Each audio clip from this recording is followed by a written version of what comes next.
Mamujambo familia angu. Karibu, karibu, karibu. Mimi ni Eli-Ben-Eli. I hope all of you are doing well. And I decided to make another video today.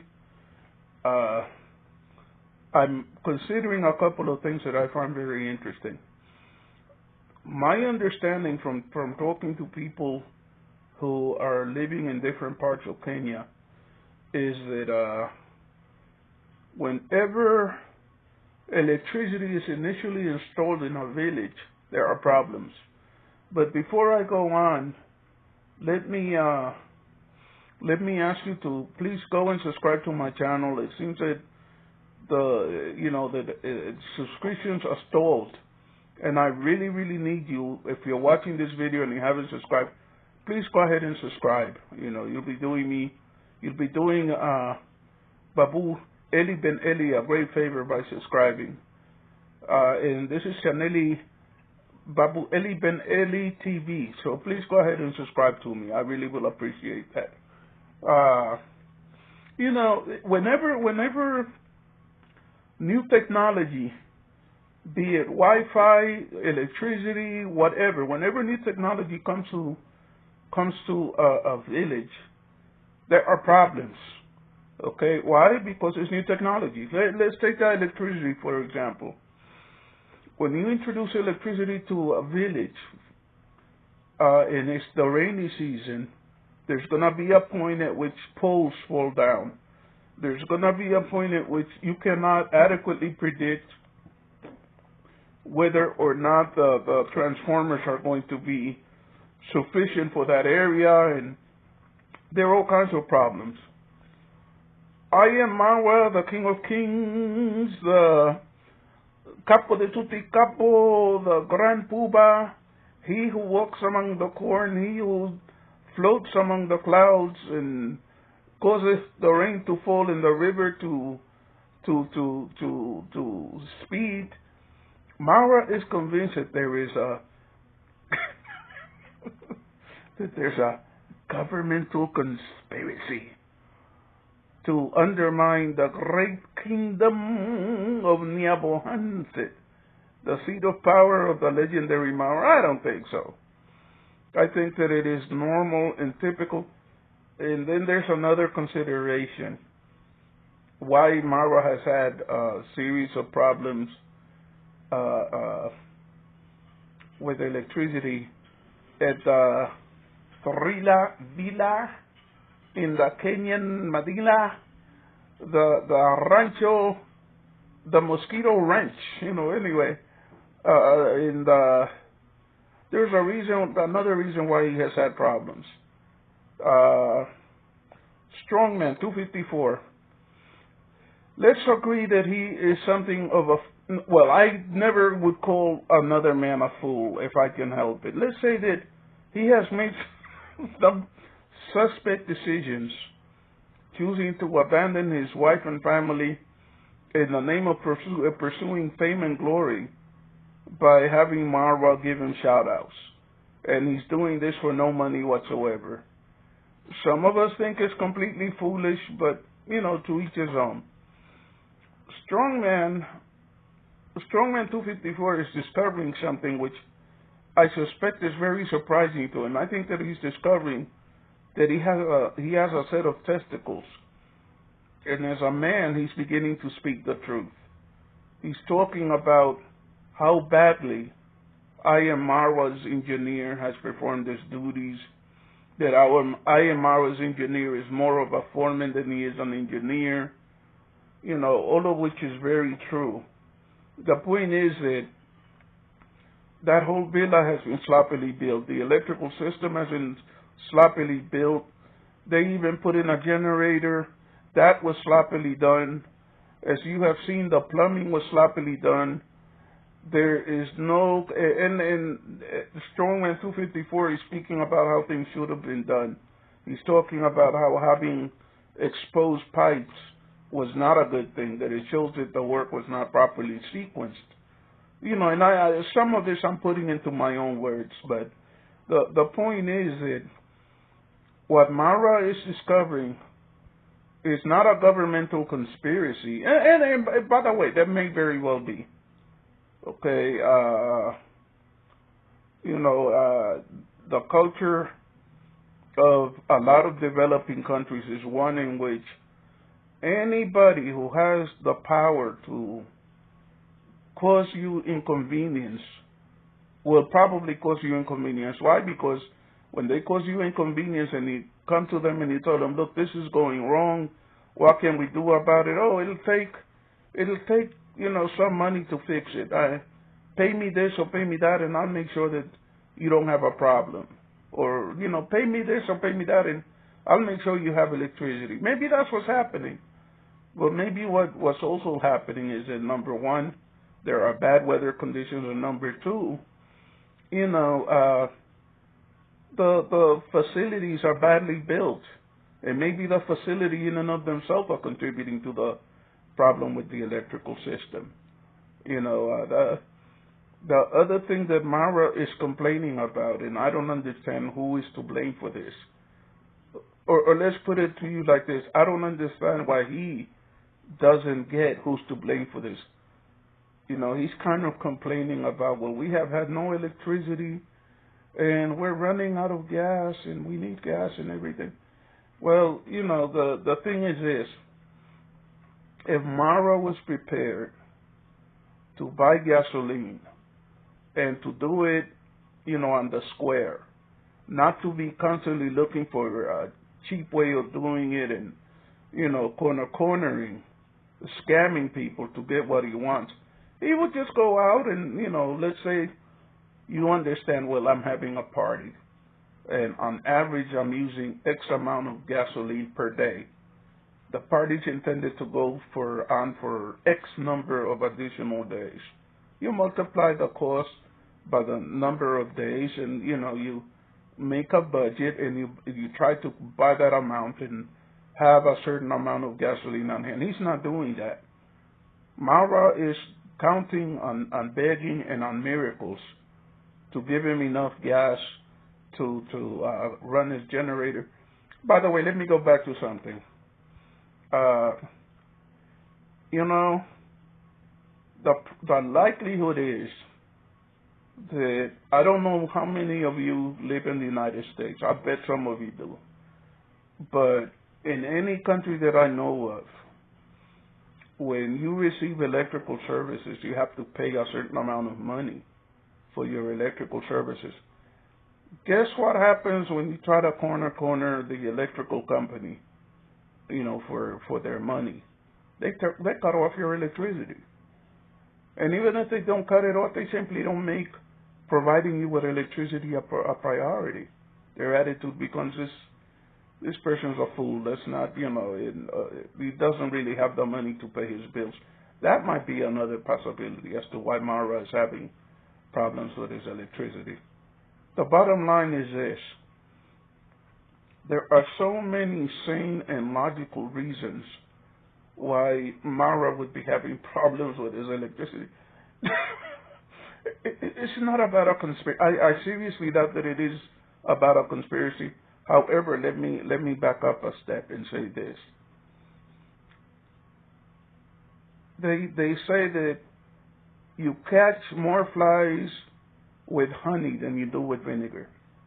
Okay, if you want to run around saying, I make more money than the president of Kenya, I'm rich, I have this, I have that, people are going to say, let's teach this man just how small he actually is.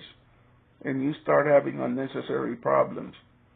The bottom line is that Marwa's bringing all of these problems on himself. Marwa is bringing all of these problems on himself. And as far as Davy Jr. and his graduation is concerned, let me tell you something, folks. For years, when I was in my 20s, from the time that I was in my late teens to the time that I was in my 20s, I sacrificed. I went hungry. Sometimes I thought I was going to die because I did not come from a well-to-do family. Really, I did not have a family. Okay, when the time came for me to go to university, for me to go to college, I came to the realization that the only person who was gonna try to help me pay my way through school was me. And what that meant was that at one point in my life, in my teenage years, I ran a business, and I ended up hiring all of my relatives to work for me. But the point is that I was working a full-time job and going to school full-time, and nobody did anything for me. And sometimes I was so tired. Here in America, in New York City, they have what's called a subway system, underground trains that take you wherever you want to go. The subways are very, very dangerous. You can get mugged, you can get killed. If you fall asleep, someone can go through your pockets or your things and steal from you. I was so tired in those days, I never got a full night's sleep. The only sleep that I had was on the train rides home and on the train ride back from the workplace. I was so tired all the time, but I sacrificed and I did it. Why am I saying all of this? When you see a little butterfly, when you see a little cupcake like Davy, acting like, oh, getting a degree is nothing. Oh, you pay somebody here, you pay somebody there, you know somebody, and you just lie about the degrees that you have and everything. My attitude is, Davy is disrespecting all of the people of the world that have had to pay with almost killing themselves to get an education, making all kind of sacrifices and everything for years to get an education, by pretending that, oh, he's doing it so easily, everything is okay, and from grass to grace, God loves my face, from grass to grace, He's giving me everything. Oh, it's so beautiful. No, you want to know something? God rewards those who help themselves, and part of achieving in life is making sacrifice and working and studying and working hard. And, it's just not Davy is making a mockery of all of that. And I'm sure that there are people in Kenya who, all the people that I've ever met who were educated in Kenya were intelligent people and had good educations. They didn't corner. They didn't bribe anybody to take their exams. They're intelligent people, and they worked hard for it. Davy's making a mockery of that, and to the extent that he's doing that, shame on him. Do you remember back when somebody sent some kind of instant soup to his mother, some kind of instant soup, and Davy looked at the label and said, "Oh, this is to feed the chickens."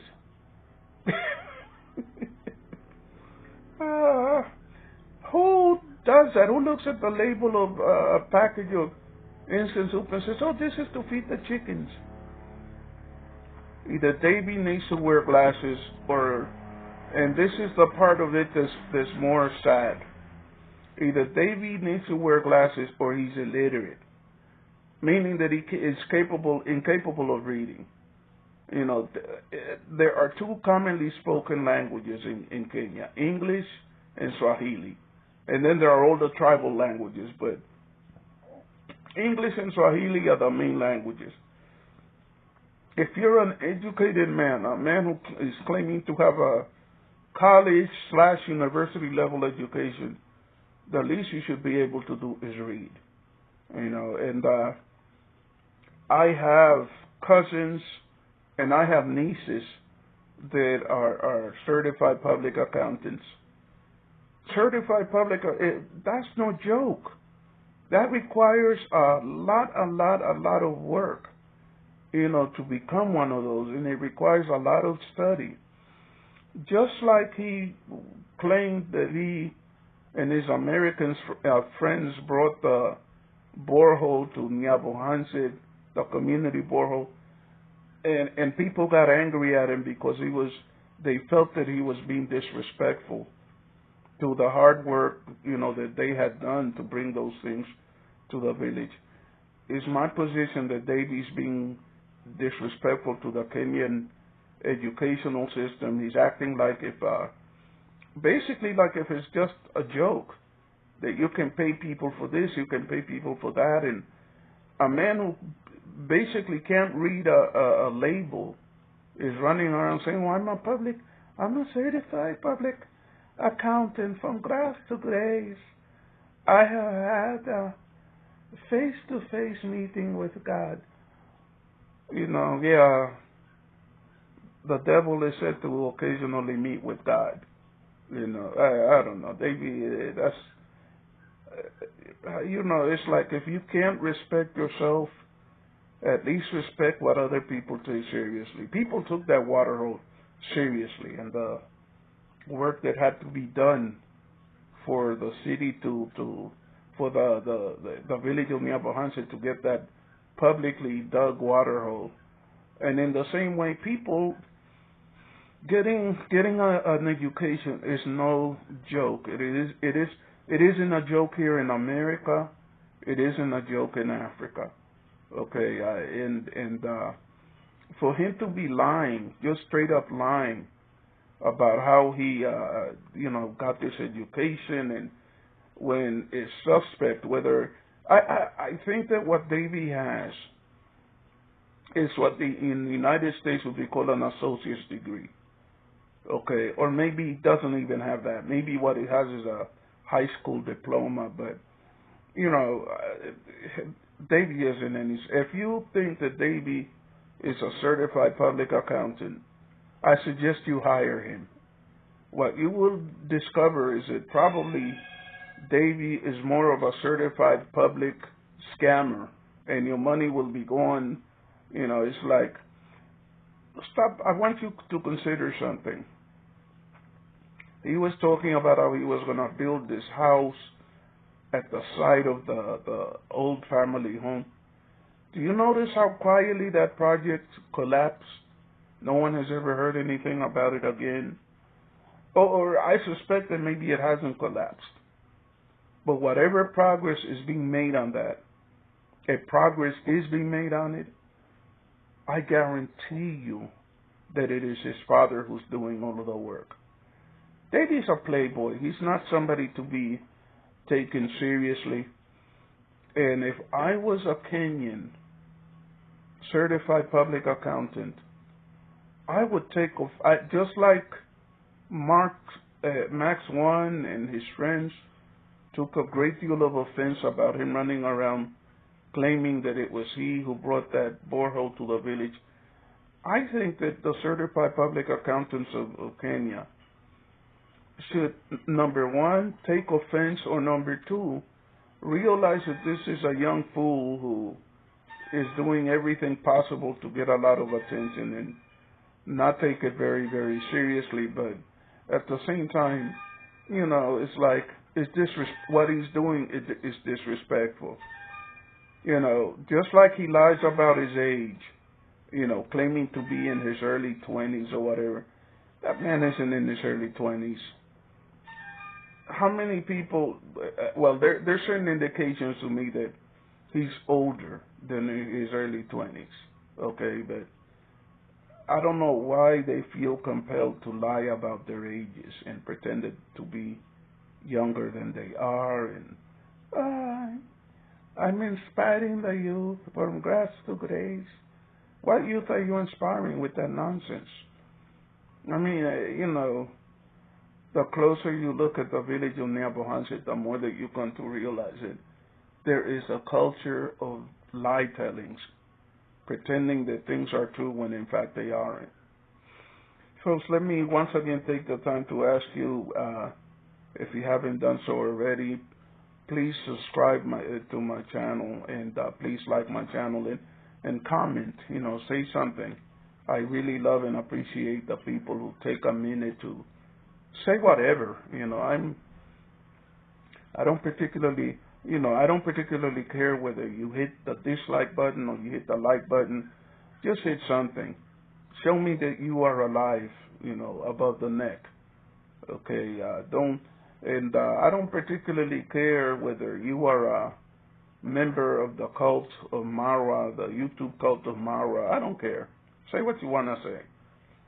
Some of you are saying something to the effect of, if it wasn't for Marwa, your channel would go away. Well, think what you want to think. Think what you want to think. But I take the following position. Always listen to what people say to you. Some of it may be useless, and some of it may not be useless. Some of it may be good advice. And when people say that kind of thing to me, it makes me realize that, I need to not limit myself.